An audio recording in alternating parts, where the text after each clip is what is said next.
don Elia. Tengan todos muy buenos días, creo que con la mayoría, si no, con todos, ya nos conocemos. Trato de hacerla bastante interactiva. Me he gustado moverme hasta el centro, pero voy a tratar de hacer todo lo posible para que así ocurra. El tema de diagnóstico de embarazo y control prenatal. Son temas bastante importantes. Ya podemos cerrar el índice y podemos iniciar la clase diciendo de que es consecuencia del ejercicio pleno de nuestros derechos sexuales y reproductivos.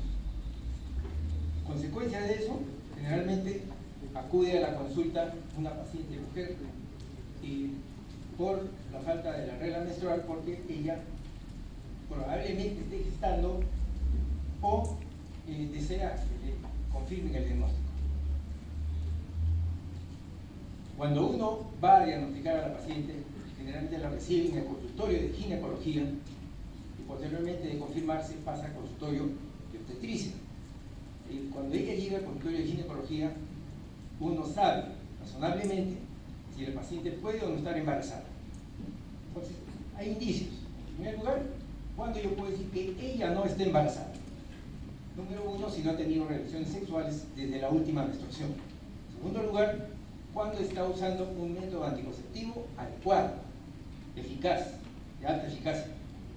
Cuando se encuentra dentro de los primeros 7 días de haber iniciado su menstruación. Cuando se encuentra en las 4 primeras semanas de postparto, siempre y cuando pues, no esté amamantando, porque si está amamantando, indudablemente que esto va a ocurrir hasta los 6 meses, básicamente, si no ha presentado menstruación. Igualmente, cuando ha tenido un aborto en los primeros 7 días, es casi imposible que esté embarazada. Entonces, si ella viene por alguno de esos criterios, yo en primer lugar voy a pensar que esa paciente no está embarazada. Me olvidé de conectar. Entonces, yo voy a sospechar razonablemente que esa paciente no está embarazada. ¿Qué hago para diagnosticarle si está o no está embarazada? Si no se encuentra en ninguno de las causales anteriores, entonces yo tengo que tener en mente ciertos síntomas y signos que nos van a inducir a pensar si esa paciente está embarazada. Estos síntomas y signos pueden ser de presunción, pueden ser signos de probabilidad y pueden ser signos de certeza. En cuanto a los síntomas de presunción, que generalmente son conocidos por todos, son síntomas. El retraso menstrual es uno de ellos. También podemos tener los famosos mareos, los desmayos de las películas, náuseas, vómitos, pueden también tener polaquiuria y finalmente va a haber ciertas modificaciones cutáneas y a nivel de las mamas. Entonces, todo eso nos va a decir si esa mujer podría o no estar embarazada. Como signos de probabilidad tenemos aquellos que lo tenemos por el tacto bimanual, modificaciones en el abdomen, cambios en la altura y forma del útero y otros signos que también los podemos encontrar en la inspección del tracto vaginal, como son fundamentalmente el signo de Chadwick, de Waddell, el signo de Hegarud. Indudablemente son los más importantes que se pueden encontrar en el examen, pero existen un número tremendo sobre signos individuales. Los otros signos, que son los signos de certeza, básicamente nos confirman grandemente de que ese embarazo existe. Tenemos un dispositivo que es la ecografía, que nos permite hacer el diagnóstico de embarazo desde muy temprano. Desde las 5 semanas nosotros podemos diagnosticar el embarazo. Clínicamente, esto es posible solamente a partir de la segunda mitad del embarazo, aproximadamente cuando se detecte los latidos cardíacos fetales y se observe o la paciente nos diga de que hay movimientos fetales. A manera de historia, antiguamente pues se usaba la radiología para hacer estos diagnósticos. También hay que recordar que en lugares donde no existe ecógrafos, se tiene un aparato de radiología y se podrían a cierto punto utilizar. En cuanto a los cambios de la mama, ustedes observan cómo es la mama en una no gestante, en un embarazo temprano y en un embarazo tardío. Indudablemente, cuanto más tarde las modificaciones de la areola del pezón son bastante significativos, especialmente en las primigestas. Se pueden observar nítidamente además los tubérculos de Montgomery en este orden. Aquí mostrándoles también algunas de las maniobras que podemos hacer para encontrar los signos que ya he mencionado. Igualmente, para determinar el tamaño del útero desde muy temprano, ¿no?, el aumento del tamaño y el replazamiento del útero nos pueden decir de que esa paciente podría estar embarazada. Indudablemente, esto inicialmente, donde el diagnóstico es un poco más complicado, pero conforme sigue progresando el embarazo, indudablemente el crecimiento del abdomen va a ser patente y evidente que posiblemente esa paciente esté embarazada. Hablando de la ecografía transvaginal, la abdominal, ¿no?, que son los elementos esenciales para este diagnóstico, casi la mayoría los tiene, no hay que olvidar algunos signos, digamos, algunos conceptos sobre su seguridad, porque se usan indiscriminadamente. Lo cierto es que no hay prueba así tangible que nos diga que hay riesgo para realizar la ecografía. ¿Okay? Es el primer principio. El segundo, esta debe ser empleado por un profesional de la salud perfectamente capacitado y que debe estar actualizado para el uso de este dispositivo y conocer los probables riesgos que tienen los ultrasonidos. Otro concepto que hay que tener claro es que solo debe utilizarse para realizar una exploración ecográfica con una indicación médica concreta, no porque yo quiero hacerme, me lo hago. Y que si yo hago la ecografía, esta debe hacerse en el tiempo más corto, de tal manera que me permita recabar los signos, ¿no?, del embarazo. Por otro lado, a nivel mundial hay que recordar que sociedades como la Sociedad Internacional de Ultrasonido en Obstetricia y Ginecología, la Federación Mundial de Ultrasonido en Medicina y Biología, desaprueban el uso de este dispositivo, digamos, con el objetivo de tener imágenes de recuerdo del feto. Ecografía con 3D, tan de moda, también igualmente. El interés puramente fotográfico, crear un álbum, ¿no?, o para ver el sexo mejor, tampoco no corresponde a ninguna indicación médica y en la verdad deberían ser desaconsejados. Entonces, es un buen método la ecografía para el diagnóstico del embarazo. Muy temprano, como ya dije, desde el primer trimestre de la gestación. El saco gestacional de 2-3 milímetros puede observarse desde la cuarta a quinta semana. La vesícula vitelina se observa desde las 5 semanas, el endocardio se observa desde las 6 semanas y posteriormente a partir de ahí la longitud cráneo-caudal no es una buena medida para determinar el feto. O sea, nos sirve también para ver edad gestacional. Aparte de eso también nos sirve para muchas otras cosas, ¿no?, como el número de fetos, la vida, la edad, etcétera, etcétera, una serie, ¿no?, de situaciones. Ahí ustedes ven un saco gestacional muy pequeño.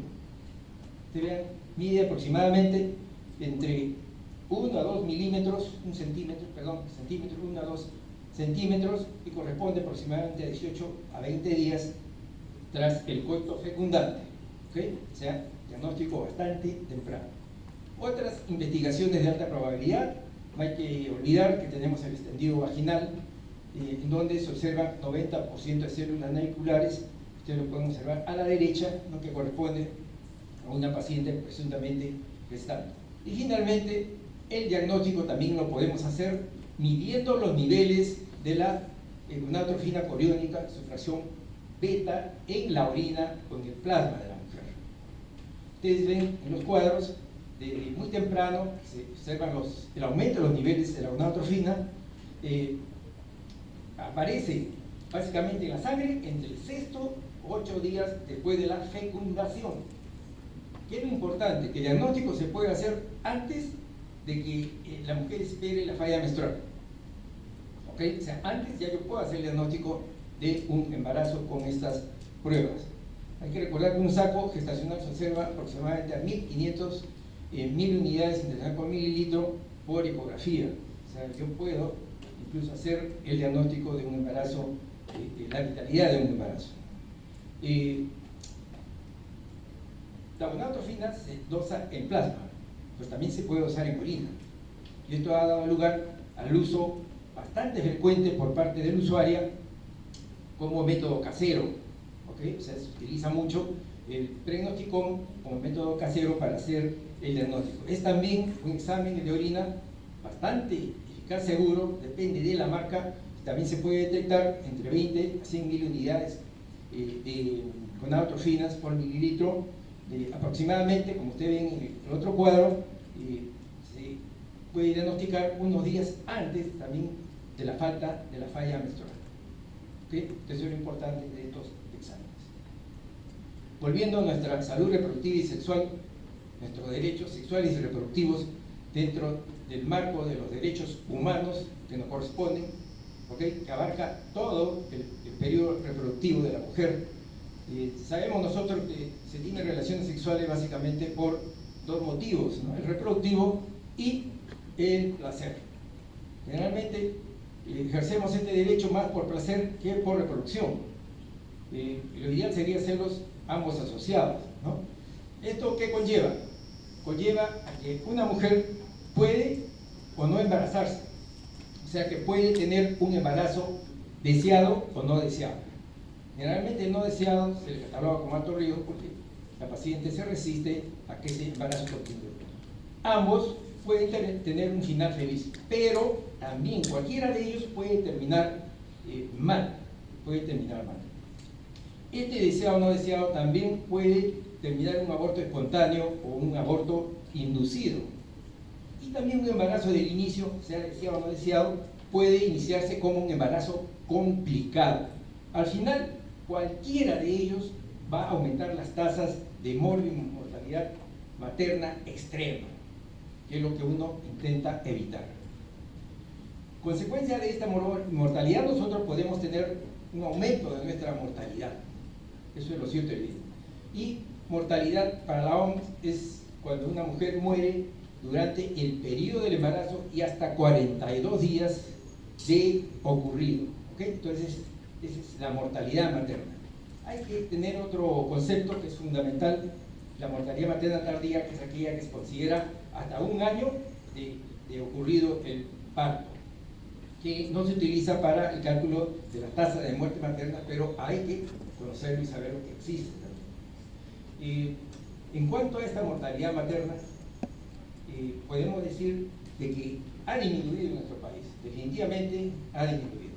Si nos vamos a los años 90, en donde había cifras de 265, incluso hay otras de 300, 365, al año 2015-2017, donde se han tenido cifras bastante bajas. ¿Okay?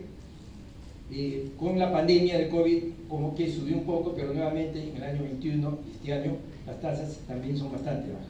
La mayor incidencia se da entre los 20 y 24 años de edad. Evitar esa mortalidad nos ha llevado a establecer estrategias, múltiples estrategias. Quién sabe, una de las más importantes es el control prenatal. Es una buena estrategia. También no hay que restarle mérito el que tuvo la idea de hacer un seguimiento de las gestaciones, que fue el inglés John William Ballantyne, ¿no? Más o menos en 1913, luego de observar malformaciones y enfermedades en fetos, concluyó que debería crearse como una especie de hotel para que las gestantes vayan y puedan ser estudiadas en forma adecuada. En nuestro país, esta estrategia, este control prenatal, si nos remontamos al pasado, podemos decir que empezó con un control de la mujer gestante como cualquier otra consulta. Paulatinamente fue cambiando, ¿no? Digamos, la apreciación sobre este concepto de atender a la gestante, porque los niveles en nuestro país de mortalidad subieron tremendamente. ¿Okay? De los fetos, ¿no? Ni hablar, es mucho más, es tanto que la verdad que no se habla mucho sobre ella, y más estamos abocados a lo que es la mortalidad materna. Desde el punto de vista legal, técnico, los primeros intentos empezaron en el año 90, en la década de los 90, más o menos 93, 95, hubieron políticas para mejorar la infraestructura, hacer contrataciones masivas de médicos, de tal manera que se pueda, ¿no?, modificar el manejo de las gestantes. En el año 2000, en convenios con USAID, etcétera, etcétera, se estableció políticas y estrategias conjuntas, ¿no?, como planificación familiar, etcétera, etcétera. Finalmente, la normativa para la atención del control prenatal en nuestros hospitales punto de partida de la Resolución Integral del 2004, en donde establecen la Guía Nacional de Atención Integral de la Salud Sexual y Reproductiva. ¿Okay? El año 2013 fue modificada y se creó el término atención prenatal reenfocada, ¿no? Que es lo que se maneja actualmente. Estos son los dos criterios más importantes. Posteriormente salió otra norma como la atención del control prenatal en las adolescentes, que es la 130, y así modificaciones. Bien, ¿qué cosa es el control prenatal? Control prenatal o atención prenatal. Hay múltiples definiciones, como ustedes pueden ver. Vamos a mencionar la del MINSA de 2004 de las Guías Nacionales de la Atención Integral de la Salud Sexual y Reproductiva, ¿no? En donde refiere, como ustedes pueden leer, vigilancia y evaluación integral de la gestante. ¿Quién lo realiza? El profesional de salud. Objetivo: tener un producto sano y una madre sin complicaciones. Algo importante a resaltar es que hay que considerar todo embarazo potencialmente de riesgo. Esto también es importante. Ustedes ven ahí todas las definiciones, múltiples definiciones. ¿Quién sabe? Al final yo la puedo resumir en dos: evaluación y control de la gestante, y acciones y procedimientos, ¿no?, que deben realizarse para llevar a cabo, ¿no?, el fin final, que es un producto sano y una madre en buenas condiciones. ¿Okay? O sea, ver el embarazo como algo positivo. Es una serie de definiciones, pero todos podemos resumirlos en lo que he mencionado. Últimamente la OMS ha establecido algunos criterios, ¿no?, digamos, importantes, como darle mucha importancia a la alimentación y el mantenimiento de la actividad física. ¿Okay? Epidemiológicamente, la OMS dice que hay un 64% de mujeres que reciben atención prenatal con 4 a más controles prenatales. ¿Okay? En nuestro país se considera, ¿no?, el límite como de 6 para arriba como una paciente, desde el punto de vista de control prenatal, como paciente controlada. Sin embargo, siempre recordemos de que existen diferencias en todo, básicamente en salud, entre el ámbito rural, ¿no?, y el ámbito urbano. ¿Okay? Eso es importante. Hay algo sobre la maternidad del año 2017, en donde dio una cifra de 27.7 gestantes que llegaron al parto, ¿no?, tuvieron 6 a más controles. ¿Okay? O sea, teóricamente bajo a de lo que el AENDES u otro establece. Finalmente, la proporción ponderada nos indica que de todas maneras hay una tendencia a aumentar los controles prenatales en cada rubro. ¿Cuáles son los objetivos de la atención prenatal? Vamos a empezar de la 2004. En primer lugar, evaluar íntegramente a la gestante y al feto. Básicamente, ¿de qué se trata? De identificar la presencia de factores de riesgo, signos de alarma o enfermedades concomitantes. ¿Ok? De tal manera que uno le puede dar un tratamiento especializado y necesitarse una referencia, hacer la referencia del caso. Lo otro es prevenir, diagnosticar y tratar las complicaciones del embarazo, que es algo diferente. Las complicaciones se presentan de repente, como ya dije, en un embarazo aparentemente sin riesgo o un embarazo con mucho riesgo. Hay que preparar mentalmente y físicamente a la gestante para el parto, igualmente, ¿no?, a su entorno familiar y, si es posible, incluso a la comunidad. Toda paciente tiene que tener un plan de parto desde el inicio, o sea que la paciente, desde que llega a la primera consulta, tiene que saber en qué hospital se va a atender, en qué institución se va a atender. Aquí se está fomentando, ¿no?, la intervención, incluso durante el parto, en la presencia de la pareja o un familiar. En el feto igualmente se busca lo mismo, ¿no?, ver los factores de riesgos, ver su crecimiento y desarrollo, ver si tiene o no alguna enfermedad. Finalmente los objetivos educativos, que igualmente toman en cuenta a los 3 binomios, ¿no?, la madre, la familia y la sociedad o el lugar donde vive. Mucho impulso a lo que es la prevención, en este caso del tétanos, ¿okay? Aparejado en su control prenatal también como mujer, detectarle en lo posible, hacer el tamizaje de lo que es el cáncer cervix y mama por las causas que ustedes ya conocen. Hay que promover también la salud reproductiva y la planificación familiar. Paciente, si no sabe, tiene que salir sabiendo sobre cómo cuidarse, cómo tener un embarazo deseado y no un embarazo no deseado. La planificación familiar es algo totalmente gratuito, como hace igual que el control prenatal. Promover la educación alimentaria, ¿no? Dejar de comer mucha comida chatarra, ¿ok? Que nos da fetos muy grandes, macrosómicos, lamentablemente que a veces en nuestra tipología nos puede causar problemas. La anemia, también en nuestro país pues es endémico en cuestión anémica. Los porcentajes de gestantes anémicas es altísimo. Un control prenatal tiene que ser precoz y oportuno. Debe iniciarse lo más pronto posible. Si es en el primer trimestre, mucho mejor. Debe ser periódico y repetido. Esto depende indudablemente del nivel de riesgo, porque podría ser más, como podría ser lo solicitado, ¿no? Ustedes observan ahí, por ejemplo, ¿no?, algunas formas de realizarlo. La OMS dice que para bajo riesgo debe ser de 8 a 10, el MINSA 6, ¿ok? Adolescentes es un control más. La OMS últimamente 8 para todo el mundo.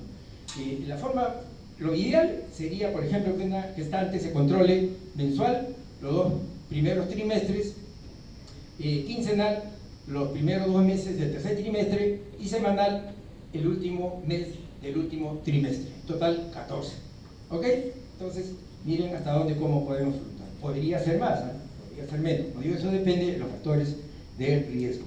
Debe ser completo e integral. Debe dársele el paquete básico de intervenciones. Fácil acceso, que la gestante no tenga problema. Ella acude y es atendida. Y económico. Felizmente aquí en el país tenemos el SIS. Toda madre tiene atención gratuita. ¿Ok? Entonces, importantísimo. ¿Cuáles son las actividades básicas del control prenatal? Cuando una paciente llega, lo primero que uno hace es elaborar la historia clínica. En segundo lugar, uno tiene que elaborar el perfil de riesgo. Saber qué le va a solicitar a la paciente. La prevención, medidas preventivas. Ahí está todo lo que es vacunación. Saber uno qué vacunas va a hacer que la paciente se coloque.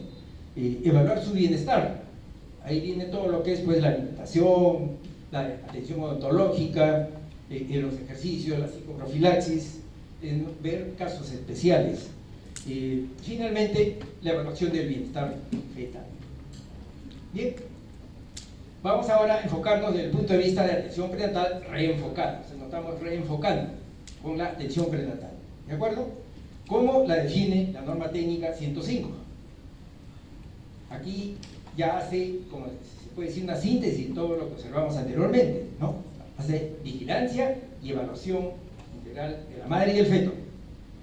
Aquí agrega que será antes de las 14 semanas, ¿no? Que ese es un principio. Cuanto más temprano, mucho mejor. Y 2, entregarle el paquete básico de intervenciones. ¿Ok? Entonces es lo importante.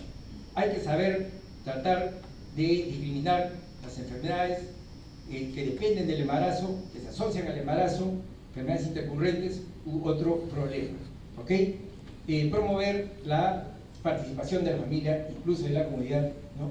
Y respetar la interculturalidad y el género. ¿Ok? Eso es importantísimo. Los objetivos según la norma 105, aparte de lo que ya he mencionado, solamente voy a hacer hincapié en aquellas, ¿no?, que se han agregado, digamos, obligatoriamente, como es la orientación nutricional y suplementarla con ácido fólico, calcio y hierro.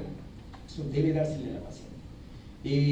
Hacer tamizaje de violencia intrafamiliar y su referencia. Ustedes saben que eso está muy en moda. Los que han estado en hospitales de repente se han topado que ahora todo el manejo en los casos de violencia familiar y en especial de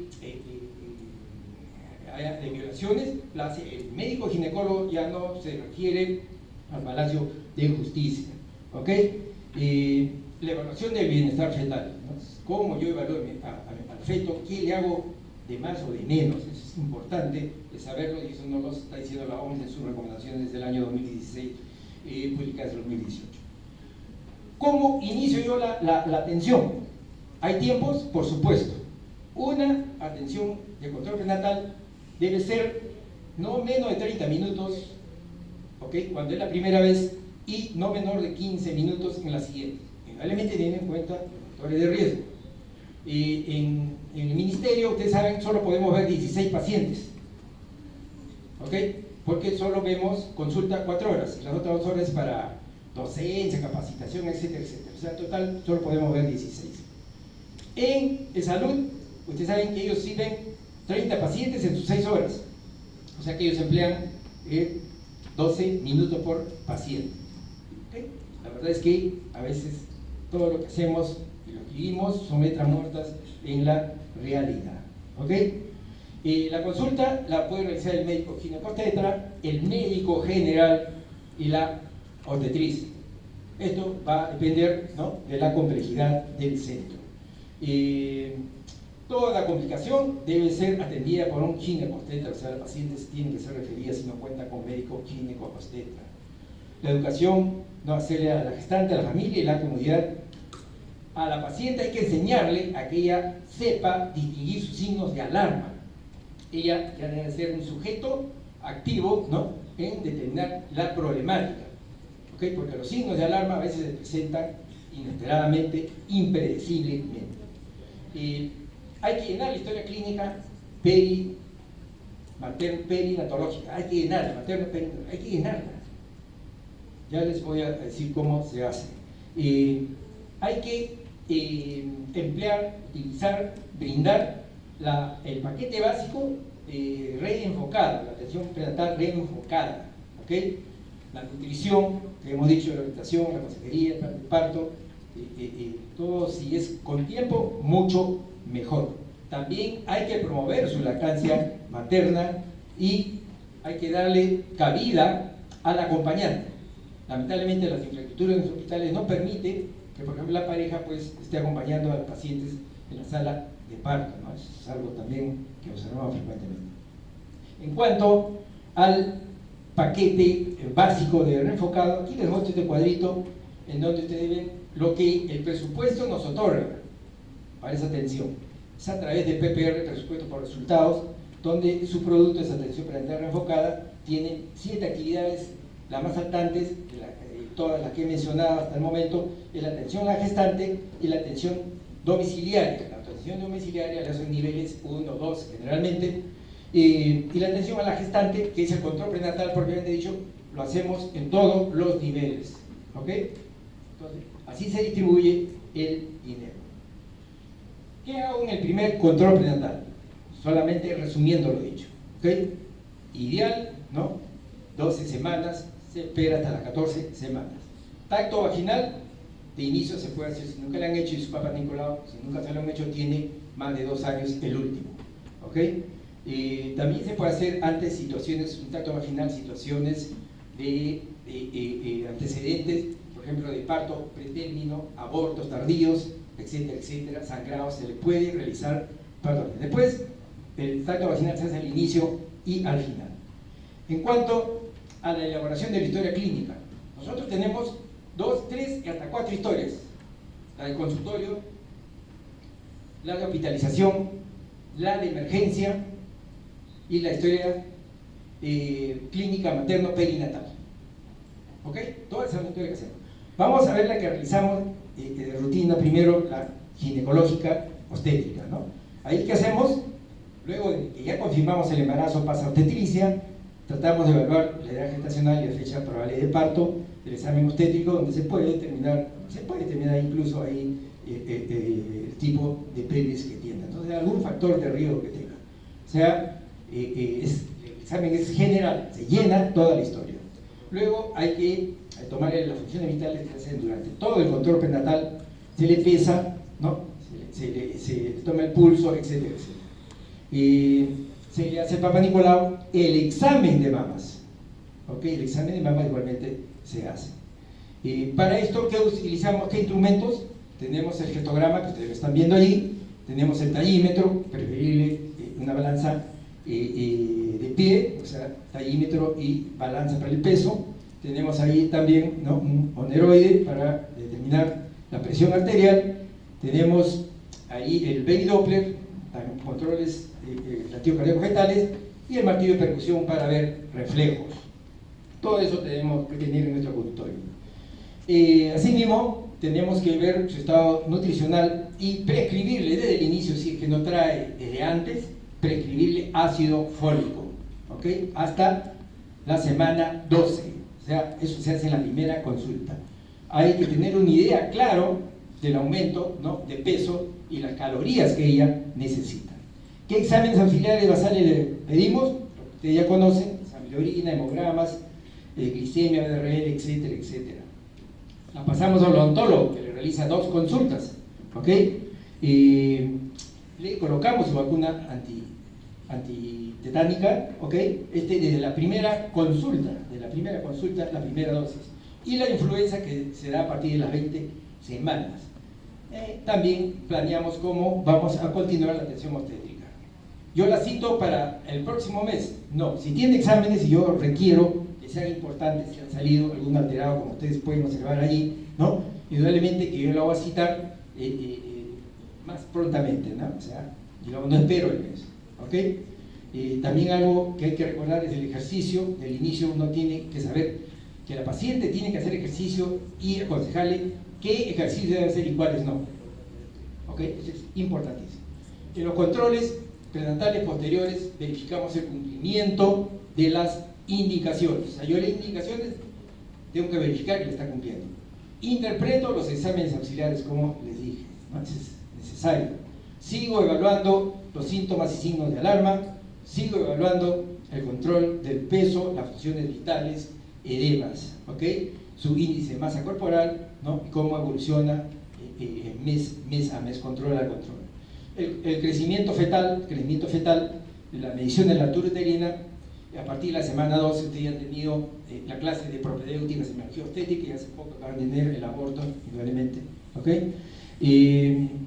La evaluación de la edad gestacional también por la altura uterina. Con esto contamos, ¿no?, con esa cinta métrica, el grado 1, que tiene básicamente todo respecto al desarrollo fetal. Los latidos cardíacos fetales a partir de las 20 semanas desde el punto de vista clínico, y recuerden, de la 12 con el Doppler, ¿ok? Entonces ustedes pueden observar cómo realizamos. Después de las 12 semanas, a partir de las 3 semanas, hay que darle suplemento de hierro más ácido fólico. Esto es importante. Todo el embarazo, incluso el hierro, puede ir en la época del puerperio y lactancia. El calcio de 2 gramos también se puede dar diariamente, ¿ok? A partir de las 28 semanas, ¿qué hacemos? Las maniobras de Leopold. Controlamos los latidos cardíacos, y hay una prueba de Gamma Roller Test también que se puede realizar, que ya les enseñado a ustedes en semiología. Se pueden repetir los exámenes de laboratorio por segunda vez. El cultivo se puede solicitar nuevamente si no ha habido síntomas a partir de las 33 semanas, y la glucosa entre las 25 a 33. A partir de las 35 semanas, nosotros reevaluamos totalmente a la madre como si fuera la primera vez. Determinamos además la estática fetal, que ustedes saben qué cosa es estática fetal. Determinamos la perimetría interna, ya ustedes saben cómo se determina. Y actualizamos algunos exámenes si corresponden. En relación al bebé, se puede solicitar pruebas no estresantes para ver el bienestar fetal.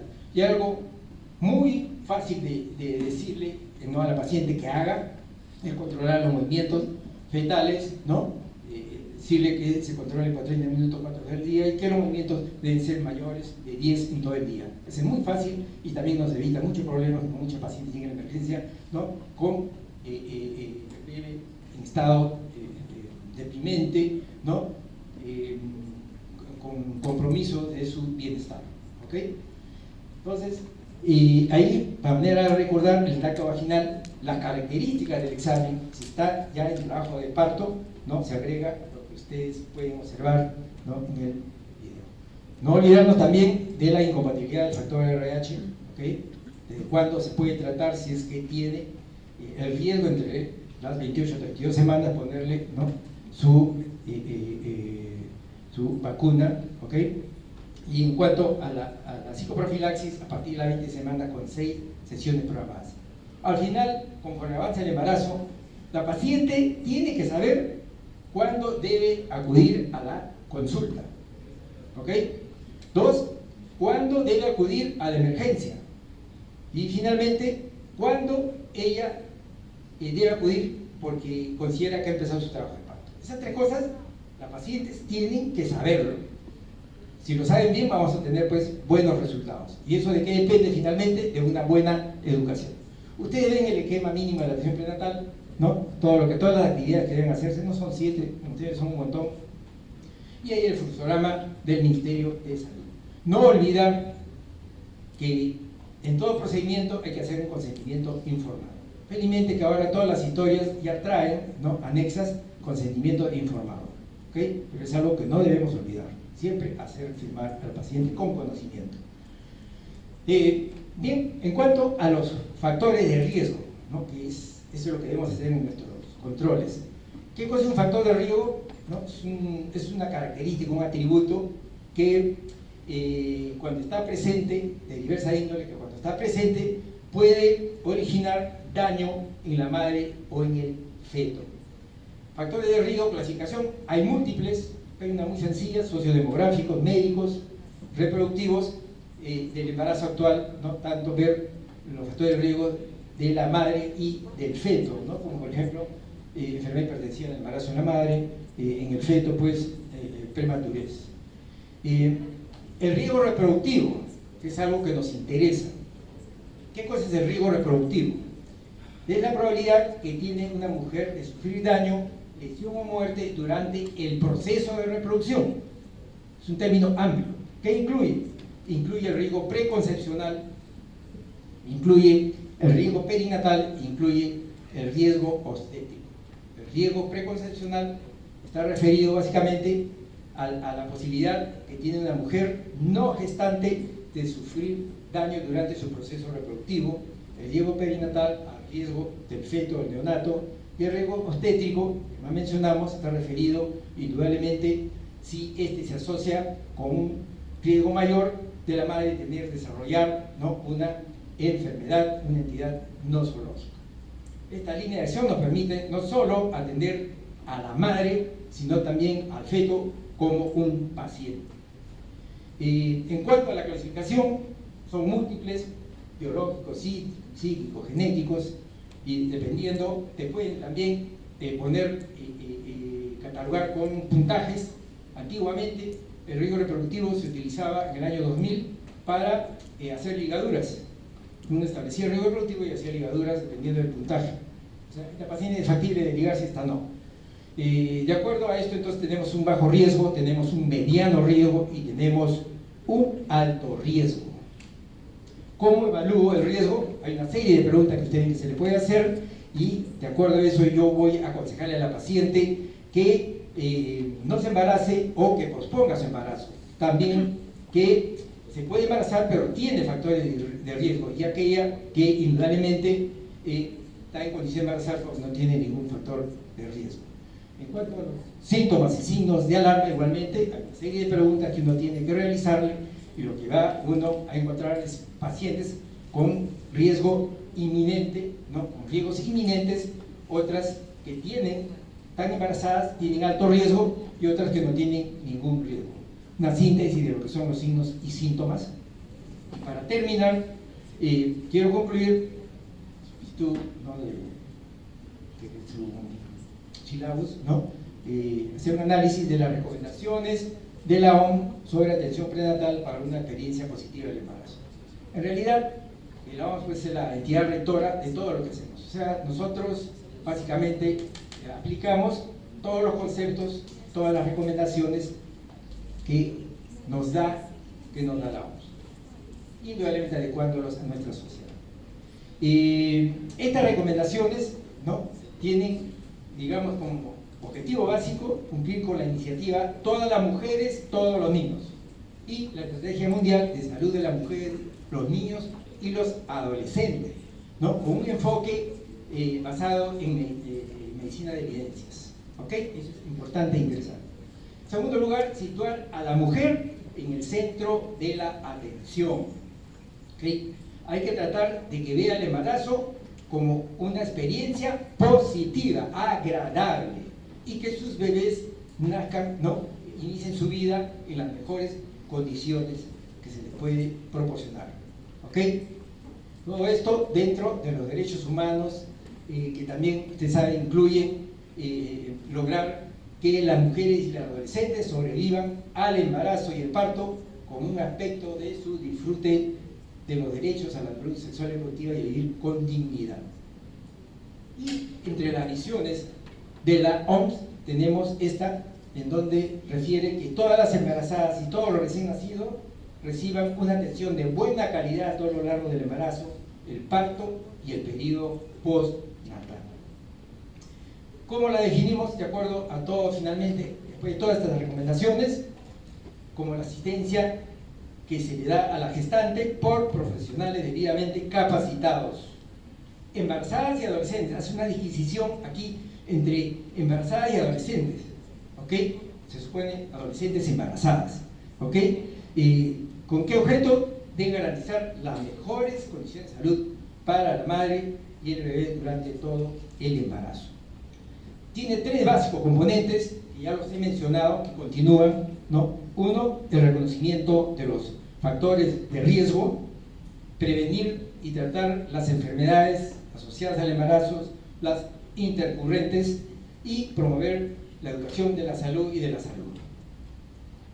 El objetivo final, ¿no?, por eso traté algo al respecto, es disminuir la mortalidad, la mortalidad materna y perinatal. O sea, es una estrategia entre todas las demás que hemos mencionado. ¿Cuántas son las recomendaciones de la OMS del año 2016, que fue editado en castellano en 2018?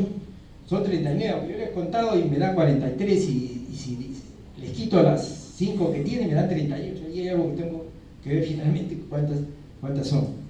El objetivo es experiencia positiva del embarazo, o sea, que esté contenta con su embarazo. Al final de cuentas, evitar pues embarazos no deseados, ¿no? Centrada en la persona, que un embarazo no provoque cisma dentro del núcleo familiar ni en la sociedad, y que los resultados, por lo tanto, sean positivos. El elemento clave es darle el conjunto básico esencial de atención prenatal, ¿no? Eso es importante, tener todo lo necesario para hacer un buen manejo, ¿no?, una buena evaluación de la gestante. Se integra la promoción de la salud de la atención prenatal clínica a intervenciones nutricionales, asimismo la detección temprana de ciertas enfermedades, especialmente, entre otras, el paludismo, el VIH y la tuberculosis. Le da mucha importancia. El mínimo de 8 controles, esto está quedando bien establecido como una recomendación por la OMS.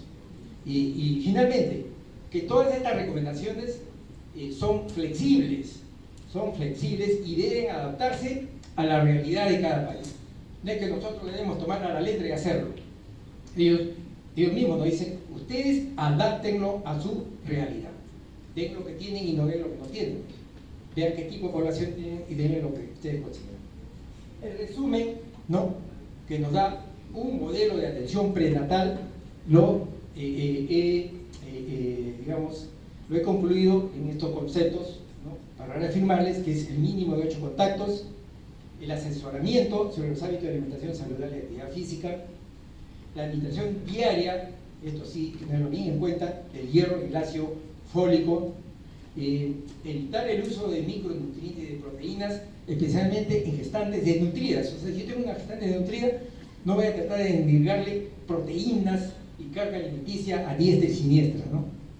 Eso también recomienda que no debe hacerse. Otra cosa importante es la profilaxis, ¿no?, de antibióticos en la bacteriuria, ¿ok? O sea, ahí también hace bastante hincapié, ¿no?, en que debe darse. Y la ecografía debe tener mínimo una ecografía antes de las 24 semanas. Esto es importantísimo para ver, ¿no?, cómo usted se ve desde el punto de vista genético, ¿no?, y morfológico.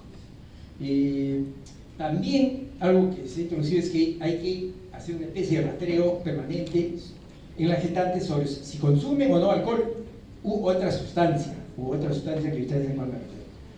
Y para terminar, rápidamente, acá les paso, ¿no?, todas las recomendaciones, ¿no?, básicamente en 5 intervenciones, que son: la primera es la nutricional, resumiendo la nutricional, ¿no?, la evolución de la madre y el feto. Otras son las intervenciones preventivas, ¿no? Otras son las intervenciones sobre síntomas comunes fisiológicos, ¿ok? Y finalmente, intervenciones sobre la política de salud, ¿no?, para centrarla dentro de una atención sistemática, adecuada, conveniente y eficaz. Ustedes ven ahí las nutricionales, en rojo están las no recomendadas. Hay otras que son recomendadas, pero para lugares específicos. Y están las no recomendadas, que es lo que pienso debe prestar atención, y sin embargo nosotros lo seguimos haciendo, ¿no? Ustedes ven ahí todo, ¿no?, lo que debe hacerse. Si analizan sobre el uso de vitaminas y tantas cosas, básicamente no recomienda más de lo que se ha mencionado, por eso he hecho el resumen. En cuanto a la evaluación materna, ya lo dije, la anemia y la bacteriuria son 2 cosas importantes. Hay extraídas recomendaciones de otras directrices de la OMS que persisten y no han requerido mayor cambio, que ustedes ya conocen, como para el manejo de la diabetes mellitus, ¿no?, el consumo de tabaco, uso de sustancias, el VIH, etc. ¿Ok? En cuanto a medidas preventivas, que es la vacunación, ya mencioné también las 2 más importantes. En cuanto a intervenciones ante síntomas fisiológicos comunes, fíjense, que recomienda no usar ningún medicamento para tratar esas molestias, ¿no?, que ocurren en el embarazo, como náusea, vómito, etc. Ellos recomiendan medidas básicamente caseras, ¿ok?, reconocidas. Recuerden que todo está basado en evidencias, ¿eh? No medicamentos, así de simple. Que me estoy estreñida, no medicamentos, ¿ok? Eso que quede claro.